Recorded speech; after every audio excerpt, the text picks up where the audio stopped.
दोस्तों, एक के बाद एक हमारे BTS मेंबर्स व्यूअर्स पे कुछ इस तरह से लाइव आ रहे हैं जैसे कि उन्होंने अपने पूरे दिन को सिर्फ और सिर्फ उनकी आर्मीज के ही नाम कर दिया है। सच में ये वीक कम माल का वीक है। इसी वीक में हमारे लीडर RM भी लाइव आते हैं और उन्होंने अपनी प्यारी आर्मीज से ना सच में ढेरों बातें करी है। वैसे भी जब हमारे लीडर RM लाइव आते हैं तो वो बहुत सारी बातें करते हैं अपनी आर्मीज से और अपने लाइफ से रिलेटेड भी बहुत कुछ शेयर करते हैं। तो देरी नहीं करते हैं और फटाफट से जानते हैं कि इस पूरे लाइव में उन्होंने क्या कुछ कहा है। तो दोस्तों, लाइव शुरू होती है और तुरंत ही हमारे RM का फोन गिर जाता है। तो RM फोन को उठाकर एडजस्ट करते हैं पर वो फिर गिर जाता है। तो वो फिर से उसे उठाते हैं पर वो फिर गिर जाता है। लगातार 3 बार फोन गिराने के बाद अब RM कहते हैं मुझे इसकी एंगल को एडजस्ट करना होगा। तो फिर वो कुछ किताबें वगैरह उठाते हैं ताकि वो फोन को अच्छे से प्लेस कर पाए और फिर फोन को एडजस्ट करते हुए वो सभी को हेलो कहते हैं और कहते हैं सच में मुझे काफी वक्त हो गया है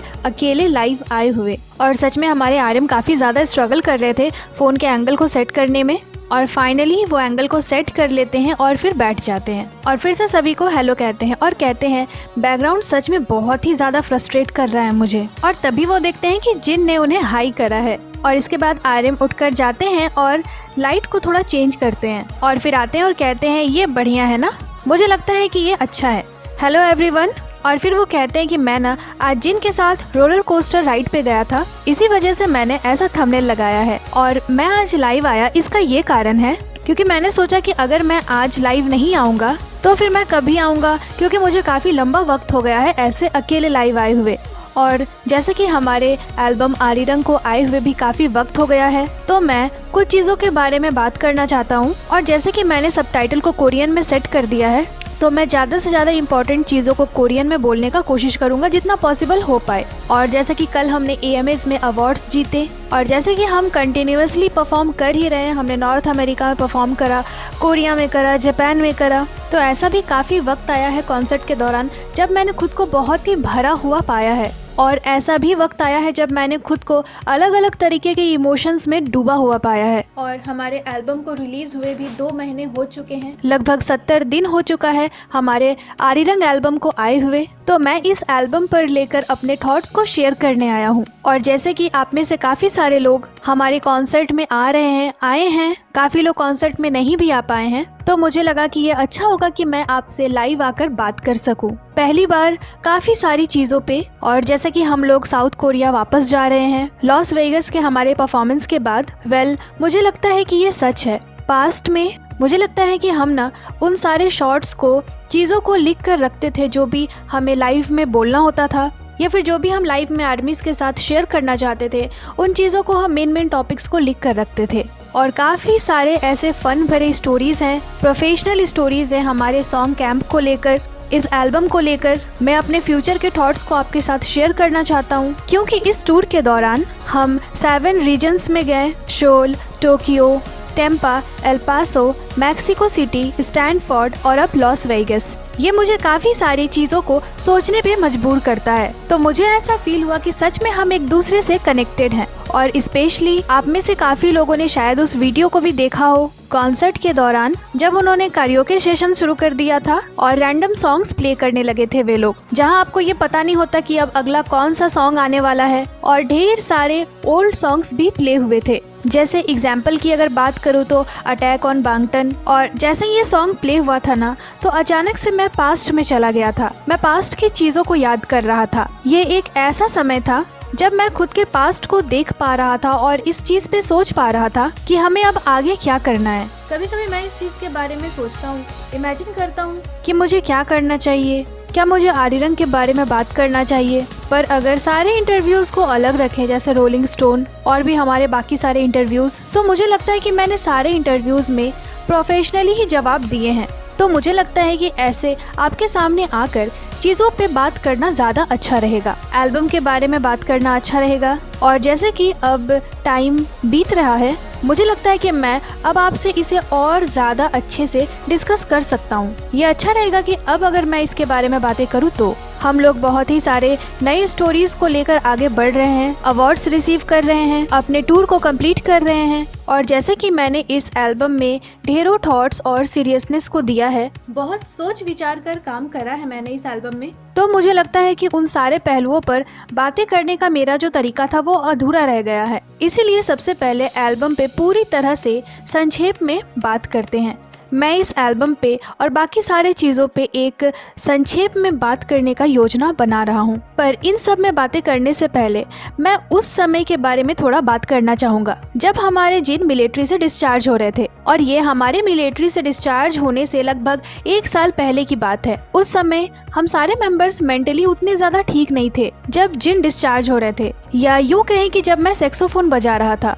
मुझे याद नहीं है क्या जब जिन डिस्चार्ज होकर आया था तो हमने जिमिन के घर पे डिनर करा था या वो मेरा घर था। मुझे लगता है कि वो जिमिन का ही घर था। हम सारे मेंबर्स जिमिन के घर में इकट्ठा हुए थे। उस वक्त जंगकुक भी बहुत ही ज़्यादा मुश्किल भरे वक्त से गुजर रहा था, तो वो सच में हम सारे मेंबर्स के लिए बहुत ही ज़्यादा टफ टाइम था। जैसे कि मैं तब प्राइवेट फर्स्ट क्लास में था, ये कहते हुए कि अब जिन योंग को ही इस टीम को पकड़ना होगा और उसे ही अब इस टीम को संभालना होगा। हमने हमारे बारे में बहुत सारी बातें करी थी तब, और हमने ये तय किया कि जैसे कि हमने इतना लंबा इंतजार किया है, इसलिए वापस आते ही हमें एक एल्बम बनाना चाहिए ताकि हम उन सारे आर्मीज का आभार व्यक्त कर सके जिन्होंने हमारा इंतजार किया था।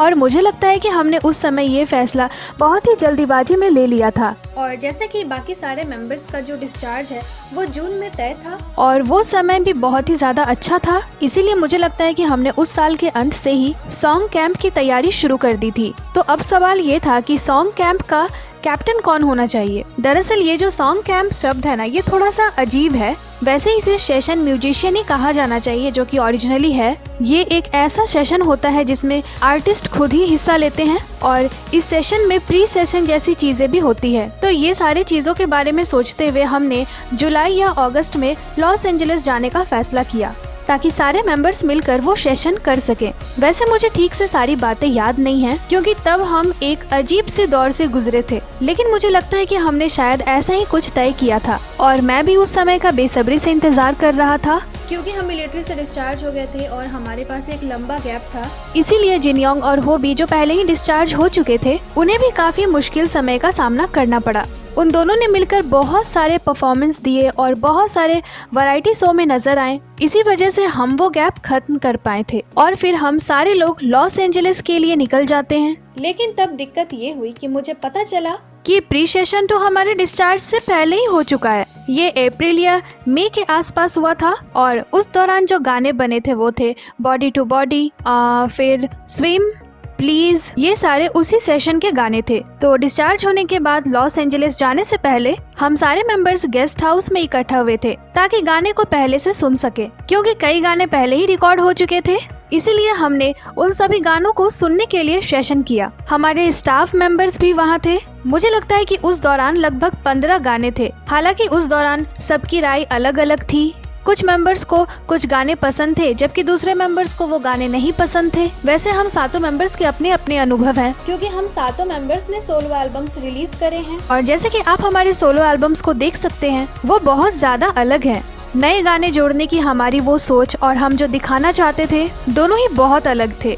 तो हमें 6.5 साल के बाद एल्बम रिलीज करने और टूर पे जाने की जरूरत थी। तो हम सोच रहे थे कि हम इन सारी चीजों को एक साथ कैसे जोड़ेंगे, इतने सारी चीजों को एक साथ हम कैसे कर पाएंगे। पहले हम सब शायद सिर्फ फोन पे बातें कर लेते थे। पहले हम सारे मेंबर्स ना बेफिक्र होकर बातें करते थे और हम सब आजकल बहुत ज्यादा म्यूजिक सुनते हैं। लेकिन अब ऐसी एक चीज है जिसे मैं अपनी ताकत और कमजोरी दोनों ही मानता हूँ, वो ये है कि सारे मेंबर्स बहुत ज़्यादा सतर्क हो गए हैं क्योंकि हम इसे ब्रेक नहीं करना चाहते। हम हमारे बीच के इस रिश्ते को लेकर और भी ज़्यादा सतर्क हो चुके हैं। हम इसे किसी भी कीमत पे तोड़ना नहीं चाहते, इसीलिए हर कोई बहुत ज़्यादा सावधान है। तो इसीलिए अगर कोई मेंबर कहता है कि उसे कुछ पसंद नहीं है तो हर कोई उसके बात का सम्मान करने की कोशिश करते हैं। पर इस पे समस्या ये है कि इसी वजह से हम किसी एक राय पे नहीं पहुंच पाते।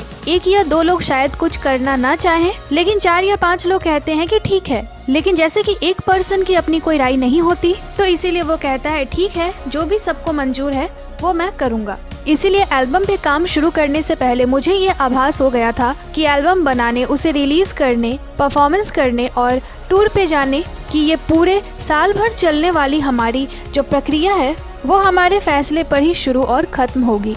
और इस बात को लेकर मैं बिल्कुल सही था। तो हमने प्री सेशन ट्रैक से कुछ गाने को हटा दिया और फिर हम मेंबर्स लॉस एंजलिस चले गए। और लॉस एंजलिस जाने के बाद हालांकि हमने इस बारे में कई बार बातें की, हम हर दिन काम पर गए। हफ्ते में लगभग 6 दिन हमने वहाँ कॉन्वे स्टूडियो नाम का एक स्टूडियो बुक किया था, जो सच में बहुत ही ज्यादा शानदार और बेहतरीन स्टूडियो था। कॉन्वे स्टूडियो में 4 बिल्डिंग्स हैं, असल में 3 बिल्डिंग्स हैं, और वहाँ उन्होंने 4 कमरे तैयार किए थे। हर दिन वहाँ अलग अलग प्रोड्यूसर्स, म्यूजिक इंस्ट्रूमेंट बजाने वाले और टॉप लाइनर आते थे। ऐसे लोग आते थे वहाँ जो अच्छा गाते हैं और अपने मुंह से ही धुन बनाते हैं। तो हम हर दिन अलग अलग तरीके से जाते थे। एग्जाम्पल की बात करें तो एक दिन सिर्फ मैं और जंगकुक एक कमरे में होते थे और पूरे दिन वही रहते थे, और दूसरे दिन सिर्फ मैं और तैयोंग एक कमरे में होते थे। तो किसी दिन 5 मेंबर्स आते और बिना किसी रुकावट के 1 या 2 गाने बनाते। और इसके बाद कंपनी ने सॉन्ग्स को चुनना शुरू कर दिया। इसमें जेपैक माफिया थे जिन्होंने फायर सॉन्ग में काम किया है। ये वास्तव में एक ऐसे आर्टिस्ट है जिन्हें मैं बहुत ज़्यादा पसंद करता हूँ। तो ऐसे ही काफ़ी सारे लोगों के साथ काम करने के बाद कुछ गाने फाइनल हुए, कुछ गाने नहीं फाइनल हुए। ऐसा ही हर चीज़ चलता रहा। और जैसे कि मेंबर्स इंग्लिश में उतने ज़्यादा अच्छे नहीं हैं और इस तरह से उन्हें काम करने का आदत नहीं था, इसीलिए वे लोग थोड़े झिझक रहे थे। लेकिन फिर तकरीबन 1 हफ्ते के बाद मुझे ऐसा लगा कि सभी लोग घुल मिल गए। हम लोग कुछ राइटर्स को पहचानने लगे और इसी तरह 2 महीने बीत गए। बेशक शुरू में हमारा इरादा स्विम को टाइटल ट्रैक बनाने का नहीं था।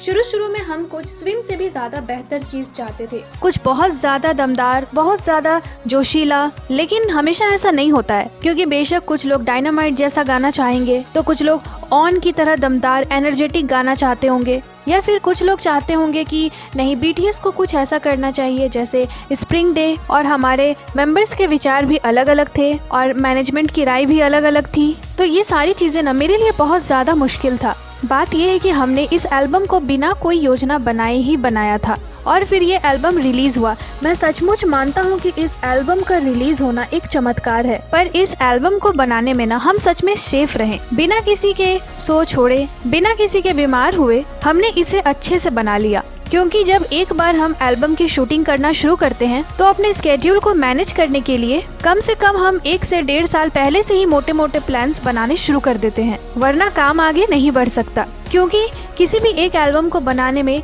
ढेरों लोग रहते हैं, तब जाके हमारे पास आज ये एल्बम है। तो आइए एक एक कर अब काफी सारे चीजों के बारे में बात करते हैं। सबसे पहले बॉडी टू बॉडी। जैसे कि मैंने पहले बताया, बॉडी टू बॉडी मूल रूप से एक प्री रिलीज ट्रैक था। हालांकि मैं और कैसी दोनों ही इंग्लिश बोल सकते हैं, मतलब मैंने पहले भी काफी सारे गाने लिखे हैं। लेकिन जैसे कि मैं मूल रूप से फॉरेनर नहीं हूँ, इसीलिए हमने अमेरिका के एक फेमस सिंगर के साथ काम करने का फैसला किया। और ये जो बॉडी टू बॉडी सॉन्ग है ना, इसका ओरिजिनल नाम था बॉडी ऑन बॉडी। तो इसका जो मीनिंग है ये बहुत ही ज्यादा सेक्सी मीनिंग हो जाता है। जैसा कि मुझे याद है ये कुछ इसी तरह का था, जैसे कि I need somebody on body. इसी टाइप के लिरिक्स भी थे इसमें, आप समझ ही गए होंगे। तो हम एक सेक्सी सॉन्ग बनाने जा रहे थे और हम इस तरह के सॉन्ग्स क्यों नहीं बना सकते थे, क्योंकि हम सारे मेंबर्स 30 साल के हो चुके हैं।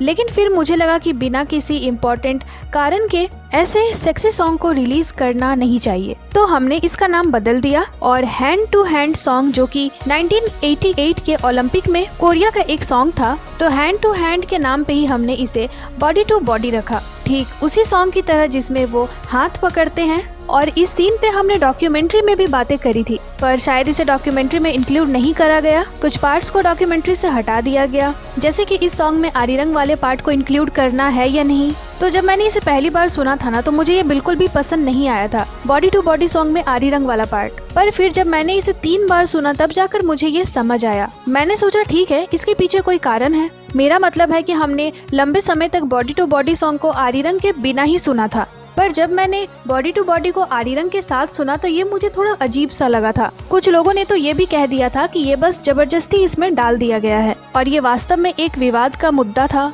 हालांकि लाइव परफॉर्मेंस को ध्यान में रखते हुए ये कुछ ऐसा नजारा था जिसे हमारे फॉरेनर फैंस भी देखने वाले थे, और वो भी कोरिया के ट्रेडिशनल सॉन्ग को गाते हैं। मानो वो इसी हिस्से का इंतजार कर रहे हो। पर फिर मुझे बाद में लगा कि ये सिर्फ उस नज़ारे के बारे में तो नहीं था। मुझे वो आइडिया सच में बहुत पसंद आया था, लेकिन जब मैंने हॉबी को अपने बगल में इतना ज़्यादा एनर्जी के साथ नाचते हुए देखा, तब मैं बस सिर्फ नाटक कर रहा था कि मैं सचमुच बहुत घबरा गया हूँ और ये एक बहुत बड़ी मुसीबत है। आरिरंग को हमारे एल्बम का नाम चुनने के बारे में मुझे लगा कि एक बहुत अच्छा विचार था। और बेशक जैसे कि मैंने पहले भी बताया, आरिरंग अपने में एक बहुत ही ज़्यादा सीमित शब्द है।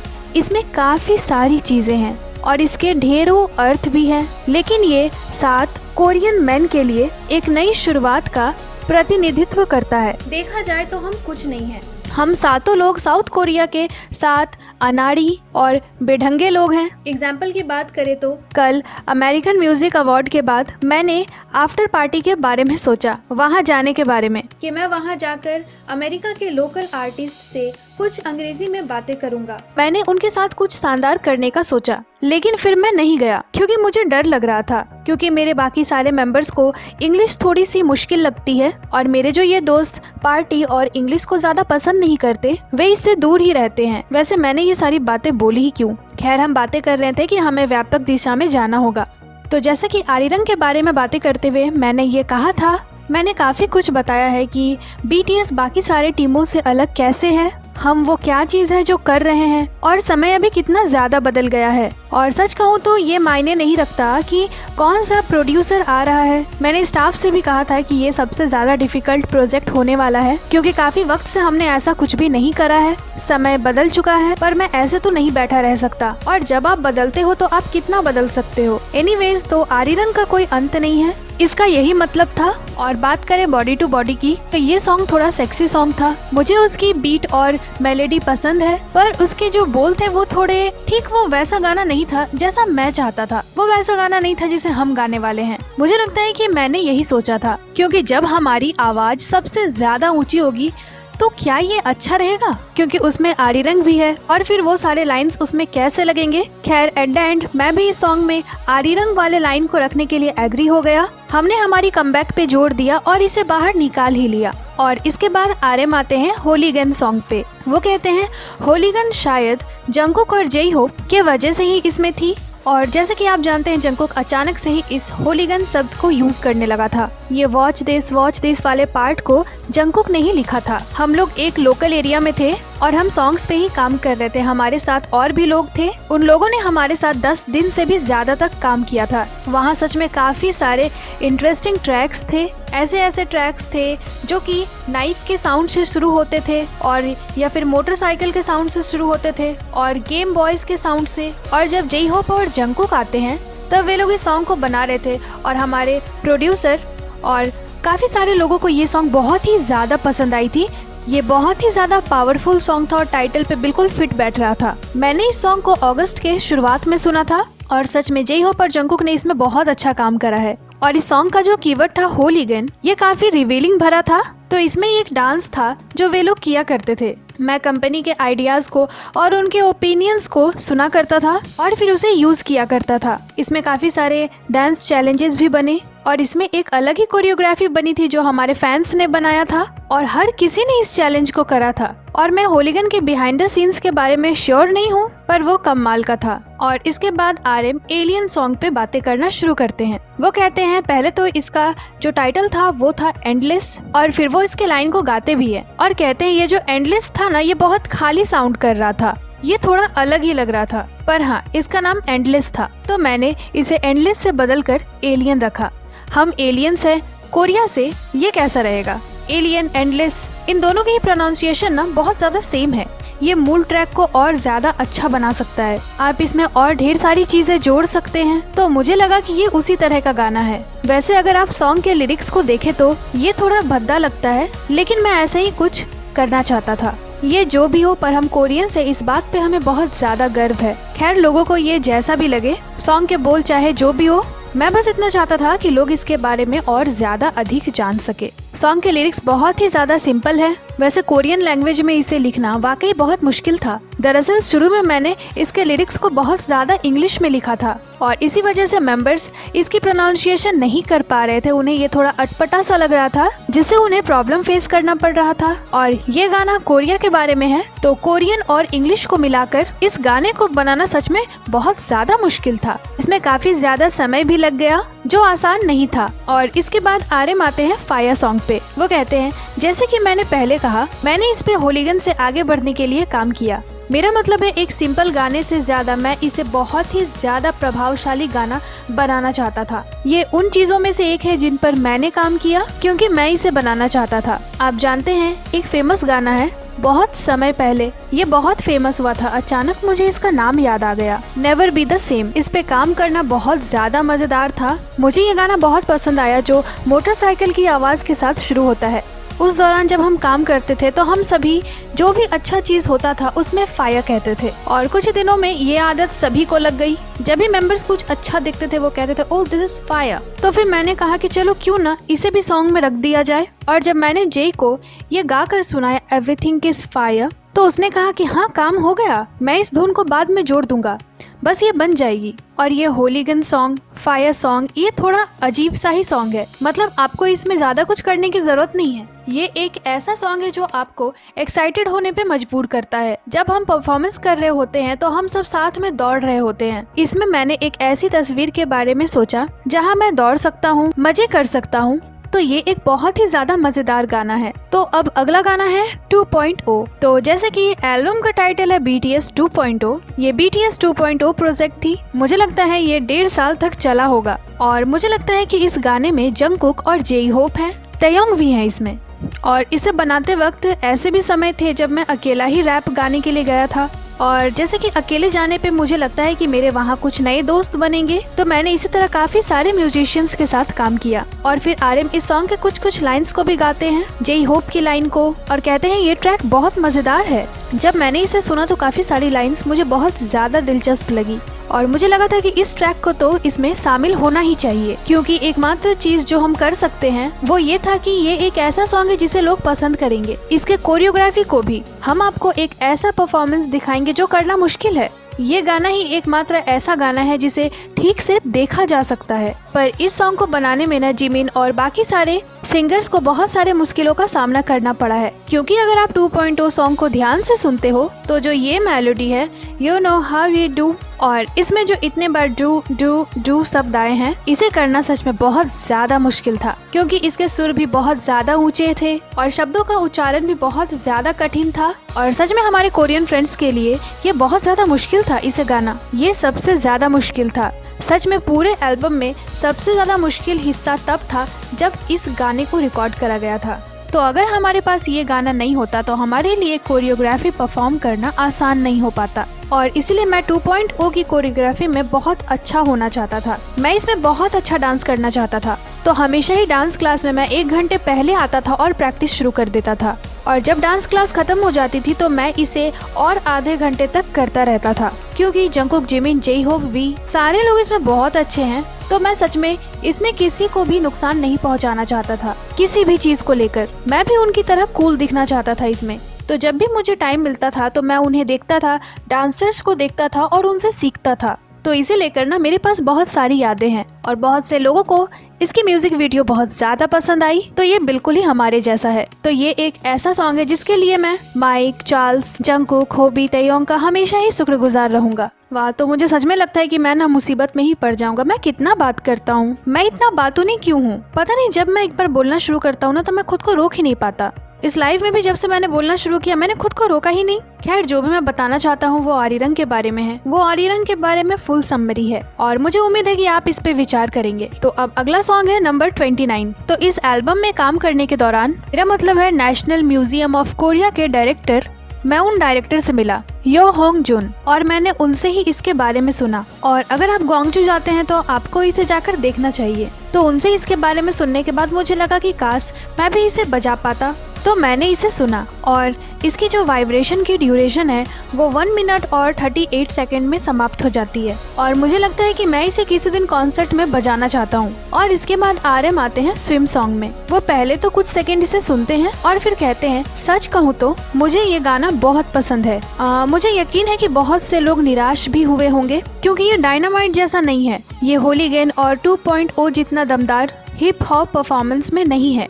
तुम इतने ऊब क्यों गए हो? पर जैसे आप लोग डायनामाइट, परमिशन टू डांस जैसे सॉन्ग को बोल रहे हो तो वो सारे सॉन्ग तो पहले ही आ चुके हैं और मुझे लगता है कि स्विम से बेहतर कोई गाना नहीं है। मेरा इरादा स्विम को टाइटल बनाने का नहीं था, लेकिन हमें काफी चीजों पे भी विचार करना था। तो ये एक ऐसा सॉन्ग है जो बहुमुखी है, इसीलिए इसके लिए केवल एक ही सॉन्ग स्पेशल था टाइटल ट्रैक के लिए और वो था स्विम। लेकिन आजकल लीड सिंगल या सिंगल सॉन्ग का एक अलग ही कॉन्सेप्ट है। जैसे कि सभी ने देखा, बॉडी टू बॉडी एक चर्चा का विषय बन गया, होलीगन एक चर्चा का विषय बन गया, 2.0 भी एक चर्चा का विषय है। और जब हमारी टीम ने इस एल्बम को रिलीज किया, इस एल्बम में बहुत सारे गाने हैं जिनमें बातचीत करना और चर्चा करना वाकई बहुत मुश्किल है, लेकिन स्विम एक अलग ही सॉन्ग है। स्विम सॉन्ग को लिखने में हमें बहुत लंबा समय लग गया।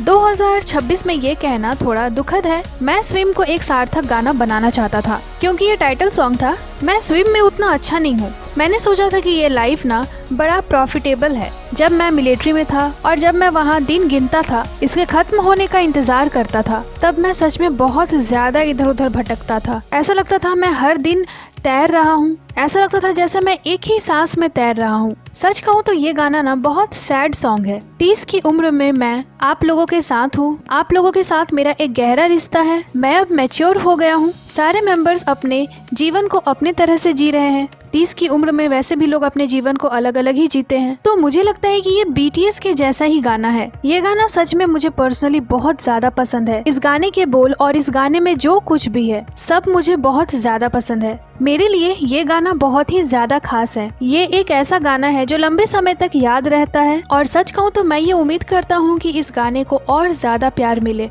हम एक ऐसी टीम है जो कड़ी मेहनत के दम पे आगे बढ़ते हैं। तो ये शायद आपको उतना ज्यादा आकर्षक नहीं लगा, पर स्विम सचमुच मेरे लिए एक ऐसा सॉन्ग है। इसके बाद वाला लाइन मैं नहीं बोल सकती। फिर RM कहते हैं ये एक लव सॉन्ग की तरह भी साउंड करता है। ये सिर्फ लाइफ के बारे में है और मैं बस इस साउंड को बहुत ही ज्यादा मीनिंगफुल बनाना चाहता था। ये सॉन्ग हैप्पीनेस, एंगर, सैड और बहुत सारी चीजों से भरा हुआ है, पर पर्सनली ये एक ऐसा सॉन्ग है जिसके माध्यम से मैं सिर्फ आपसे प्यार पाना चाहता हूँ। तो स्विम के बारे में बहुत कुछ बात करने को है। फ्यूचर में भी मेरे पास इस सॉन्ग को लेकर बात करने को बहुत कुछ है। वैसे मुझे ये सॉन्ग सच में बहुत पसंद है और मुझे ये कीप स्विमिंग कैंपेन भी बहुत ज्यादा पसंद आया। हर दिन चलो सब मिलकर स्विम करते हुए आगे बढ़े। जिंदगी इतनी बड़ी बात नहीं है। मुझे लगता है कि इसमें बहुत सारे हैप्पीनेस और सैड मोमेंट दोनों ही है। वैसे ये बिल्कुल एक झूले की तरह है। और अगला सॉन्ग है अब मैरी गो राउंड और ये सॉन्ग भी वैसा ही है। और तभी RM की नजर फोन की बैटरी पे पड़ती है और वो कहते हैं क्या मेरे पास इनफ बैटरी है? और कहते हैं मुझे नहीं पता। और फिर से फोन की स्क्रीन को सेट करने लग जाते हैं और फिर वो कहते हैं मैरी गो राउंड वो दोस्त है। वो तब आया जब मैं शुरुआत में गाने पर काम कर रहा था और इस गाने को बनाने के वक्त एक और पर्सन थे, उनका नाम था सैम।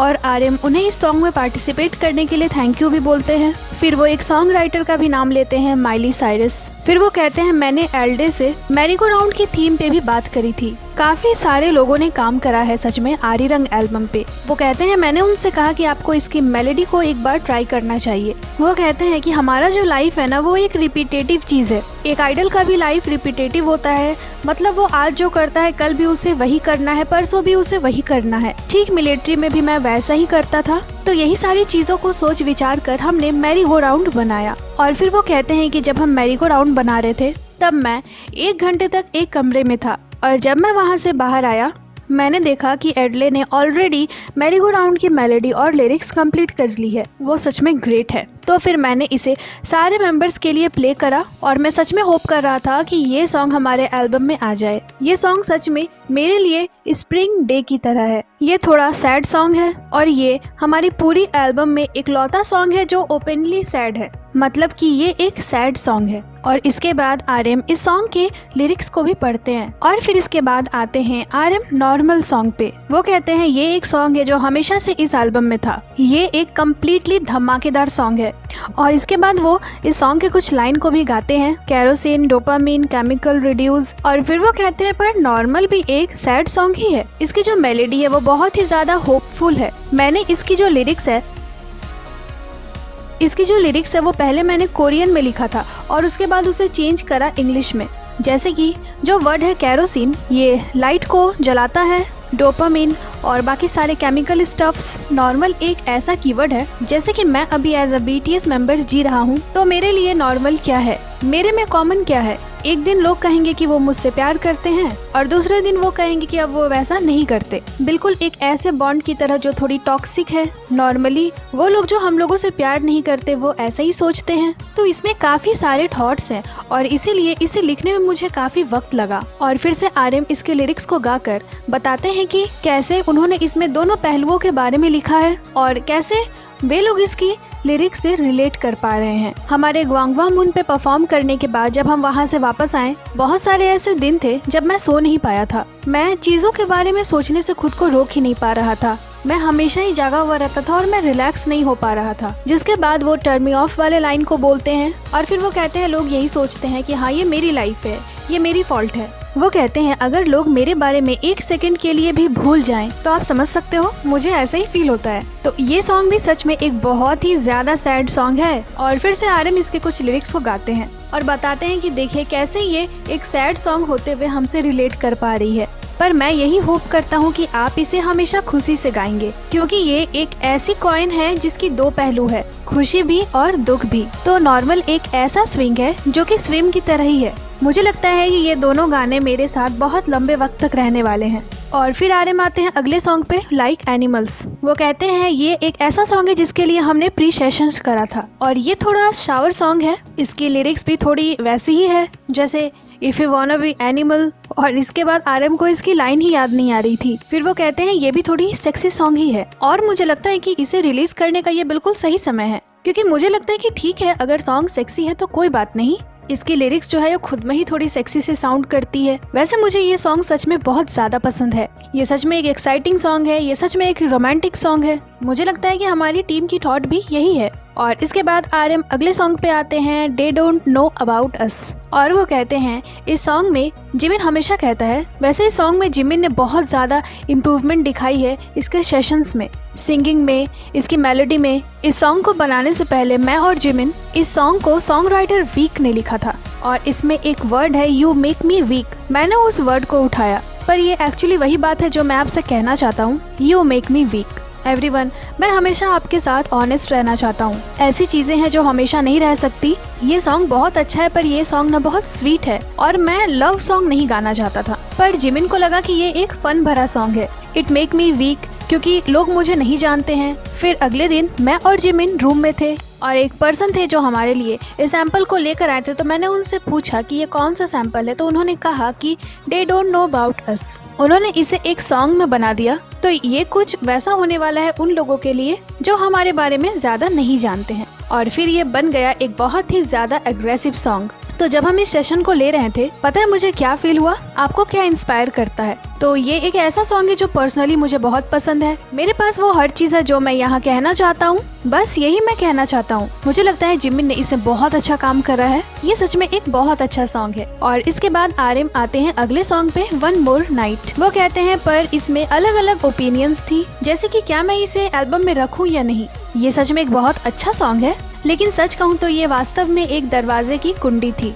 ये एक ऐसी रेसिपी है जो बहुत समय पहले बहुत ज्यादा प्रचलित थी। ये थोड़ी मीठी है। वैसे इस गाने में कुछ उदासी भी है, पर ये सच में एक शानदार गाना है। मुझे लगा था कि इस तरह का एक गाना तो इस एल्बम में होना ही चाहिए। कुछ लोगों को लगा था कि मुझे वन मोर नाइट पसंद नहीं है, लेकिन मुझे लगता है कि ये जेई होप की वजह से है। वैसे मुझे नहीं लगता कि जेई होप को ये गाना उतना पसंद आया होगा। खैर, हम सभी की राय अलग अलग होती है। मुझे लगता है कि ये गाना असली में प्री सेशन में था। ये गाना थोड़ा अटपटा है और मेरे पास इसमें ज्यादा कुछ कहने को नहीं है। ये सच में एक बहुत ही अच्छा लव सॉन्ग है और आप जानते हो जब आप बहुत ज्यादा खुश होते हो तो आप बहुत ज्यादा दुखी भी होते हो। तो वन मोर नाइट एक ऐसी फीलिंग है साथ में कुछ करने की, ये एक हैप्पीएस्ट मोमेंट है जहाँ ह्यूमन एक सैड फ्यूचर को देखता है। मुझे लगता है कि मैंने लगाम या कुछ और चीज के बारे में उस वक्त सोचा होगा, पता नहीं, मुझे याद नहीं है। मुझे लगता है कि किसी दिन मैं इस गाने को ना कॉन्सर्ट में जरूर गाऊंगा। और इसके बाद आती है प्लीज सॉन्ग। आर्यन कहते हैं ये वही है जो मैं आपसे कहना चाहता हूँ। ये थोड़ा डिफिकल्ट है और इसके बाद आर्यन उसके एक एक लिरिक्स को पढ़ने लगते हैं, मतलब बोलने लगते हैं।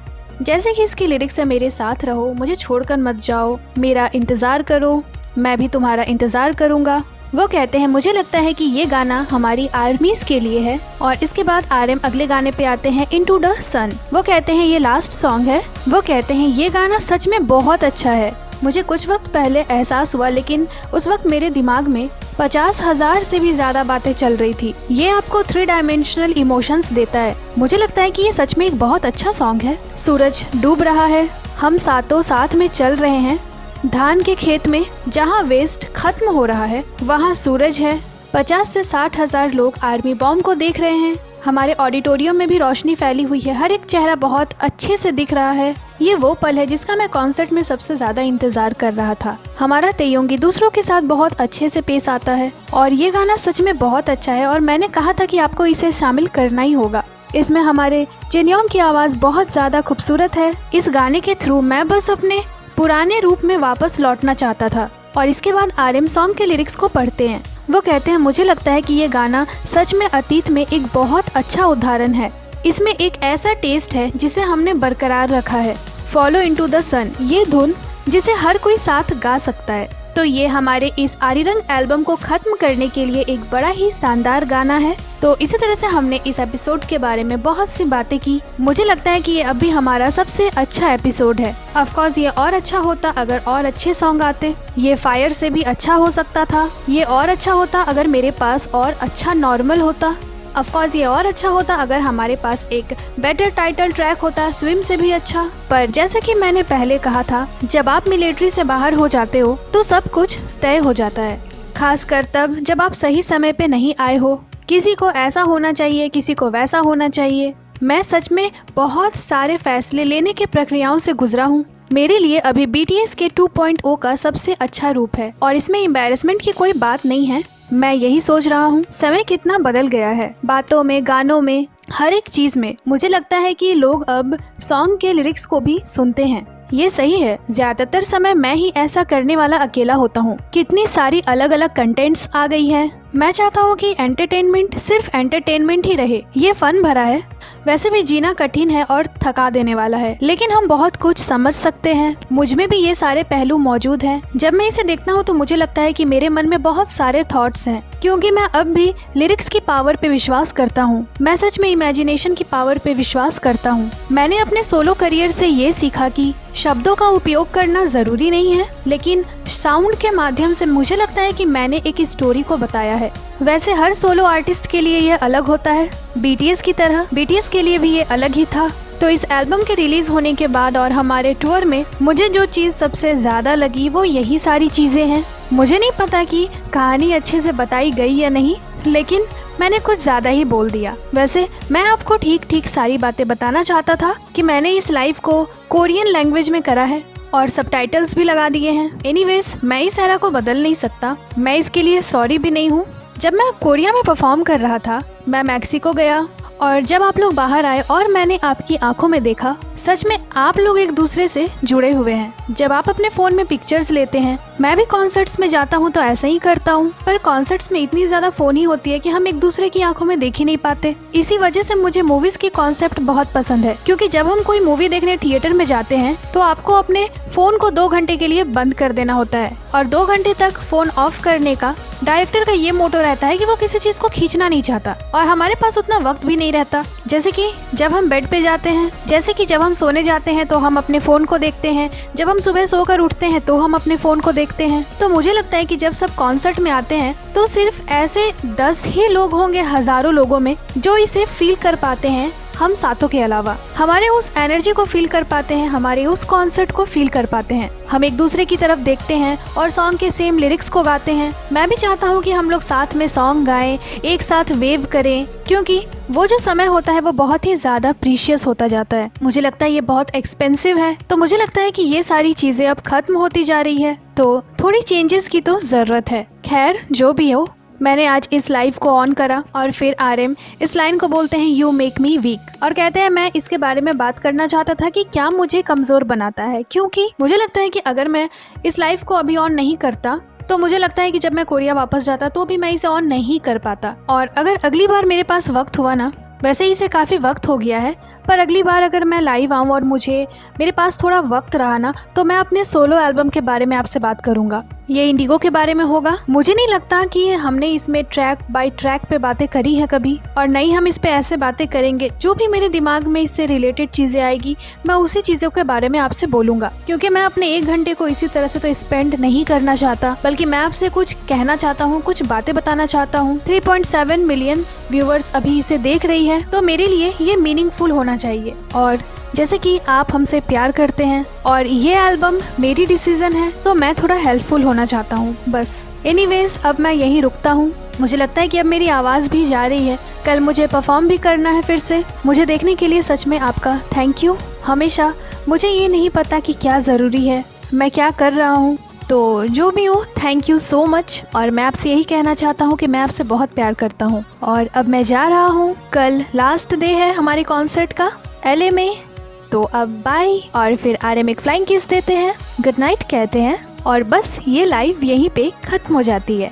तो दोस्तों फाइनली हमारे आरएम लाइव आए। उन्होंने आरी रंग एल्बम से रिलेटेड हमें इतनी सारी चीजें बताई, वो अभी क्या फील कर रहे हैं, क्या सोच रहे हैं, काफी सारी चीजें उन्होंने बताई। और उन्होंने ये भी कहा कि फ्यूचर में वो फिर से लाइव आएंगे, और इस बार जब लाइव आएंगे तो अपने सोलो एल्बम के बारे में बातें करेंगे। सच में मुझे ना हमारी आरएम की बातें सुनना बहुत ज़्यादा पसंद है, और मुझे पता है कि आपको भी उनकी बातें सुनना बहुत पसंद है। तो अगर मैं अपनी तरफ से आपको उनकी कुछ बातें समझा पाती हूँ तो मुझे बहुत ग्लैड फील होता है। बाकी आपको ये एक्सप्लेनेशन कैसी लगी मुझे कमेंट कर ज़रूर ही बताइएगा, और जल्द ही आपसे मिलते हैं एक नई एक्सप्लेनेशन के साथ। तो दोस्तों ये थी आज की वीडियो को लाइक करें, चैनल को सब्सक्राइब करें। इसके साथ ही आप हमें इंस्टाग्राम पे भी फॉलो कर लें, जिसकी लिंक चैनल पे दी हुई है। अपना बहुत सारा ख्याल रखें, मिलती हूँ आपसे अगली वीडियो पे।